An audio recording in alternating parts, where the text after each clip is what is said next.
جب بھی کوئی ریاست نئی مارز وجود میں آتی ہے نا تو اس کی سرحدی حد بندی کی جاتی ہے۔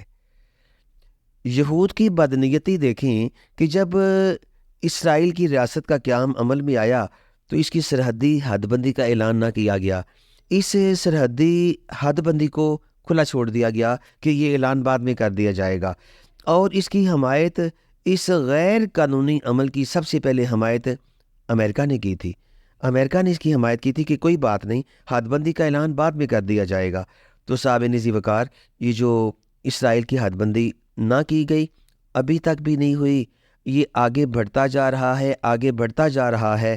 اور یاد رکھیے، جب تک مسلمان ممالک مل کر اس کا رستہ نہیں روکیں گے نا، یاد رکھیے ہر ایک کو اس سے ضربے کاری پڑے گی، یہ ہر ایک کے ساتھ ظلم کرے گا، یہ ہر ایک کے گریبان کو ہاتھ ڈالے گا، کیونکہ یہ ان کی نیچر ہے، یہ ان کی فطرت ہے کہ یہ پہلے دیکھتے ہیں، جیسے ایک کتا پڑتا ہے نا، تو اگر کوئی بندہ آگے پتھر لے کے کھڑا ہو جاتا ہے نا تو کتا پھر پیچھے بھاگ جاتا ہے، اور اگر بندہ آگے دوڑ پڑتا ہے تو پھر کتا اس کے پیچھے دوڑنا شروع کر دیتا ہے، حتیٰ کہ اس کے پیچھے بھونک بھونک کے اس کو اپنے ہی محلے سے باہر نکال دیتا ہے۔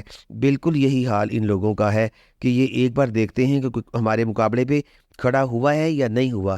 جب کوئی ان کے مقابلے پہ کھڑا نہیں ہوتا تو یہ پھر آگے بڑھتے جاتے ہیں اور یہ ظلم زیادتی کی حد پار کر جاتے ہیں۔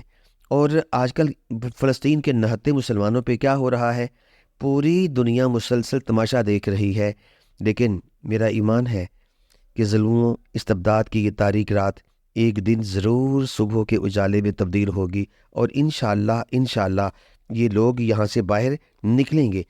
آپ کو یاد ہوگا فلسطین کے جو مفتی اعظم سید محمد امین الحسینی نے بیروت میں 28 اگست 1969 کو ایک پریس کانفرنس میں کہا تھا کہ یہ جو یہودی جس دیوار کے پاس کھڑے ہو کے روتے ہیں نا، دیوار کو ہاتھ مل مل کے دعائیں کرتے ہیں اور اپنے مسیحا کو پکارتے ہیں، یہ دیوار گریا جسے سمجھتے ہیں، یہ وہ دیوار نہیں ہے جسے یہ سمجھے بیٹھے ہیں۔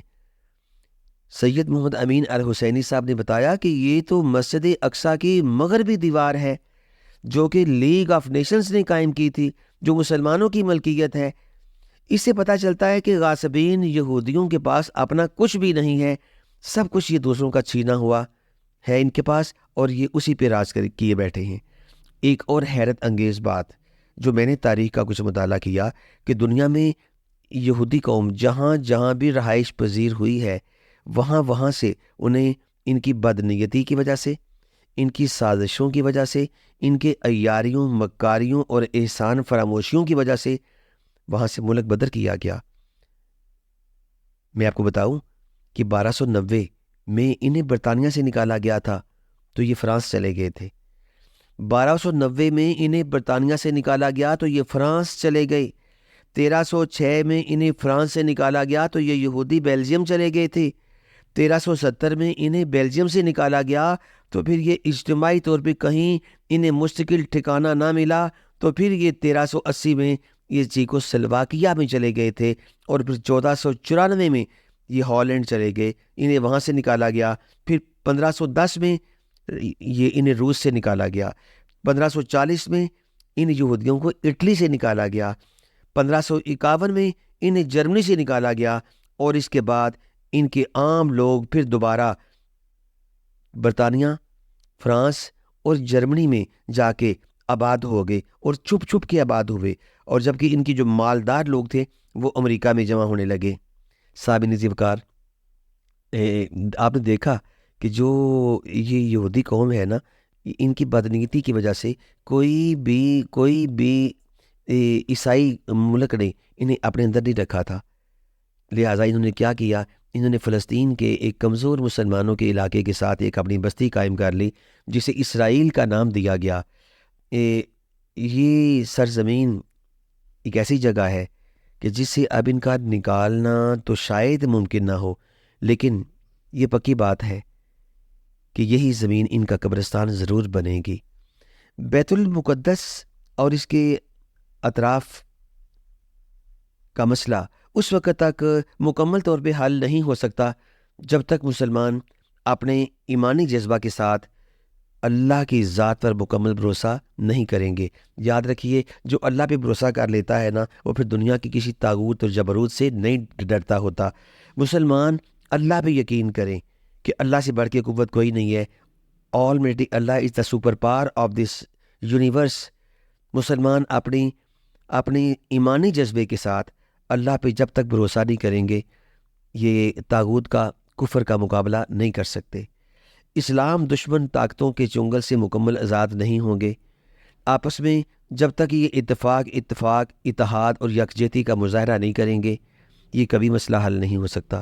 اسلامی ممالک کا مستحکم اور مؤثر بلاک جب تک نہیں بنایا جائے گا، یہ مسئلہ فلسطین، مسئلہ کشمیر، مسئلہ فلاں حل نہیں ہوگا۔ مشرق و مغرب، شمال و جنوب کے درمیان اخوت و ایثار کا مظاہرہ کرتے ہوئے ایک متوازن طاقت کا کام سر انجام جب تک نہیں دیا جائے گا، یہ مسئلہ حل نہیں ہوگا۔ اسلامی بلاک کی جنگ و جدل کے لیے بالخصوص خارجہ پالیسی یکساں اور مشترک ہونی چاہیے۔ دفاعی اور اقدامی تدابیر کے لیے مشترکہ فنڈز، ان کی مشترکہ فوج اور مشترکہ اسلحہ جب تک نہیں ہوگا، یہ کفر اور طاغوت کا مقابلہ نہیں کر سکتے۔ اگر مقابلہ نہیں کریں گے، مسلمان ممالک نہیں اٹھیں گے، تو پھر یاد رکھیے گا کہ تقدیر کی دیوار پہ لکھا ہوا فیصلہ یہی ہے کہ ایک ایک کر کے سب مارے جائیں گے، کسی کا کوئی پرسان حال نہیں ہوگا، اور طاقتور دشمن ایک ایک کر کے سب کو نگل جائے گا۔ اور اس لیے عرب و عجم کے تمام حکام، امراء ابھی بھی ہوش کے ناخن لے لیں تو غنیمت ہے، نہ سمجھو گے تو مٹ جاؤ گے۔ مسلم امہ والو، تمہاری داستان تک نہ ہوگی داستانوں میں۔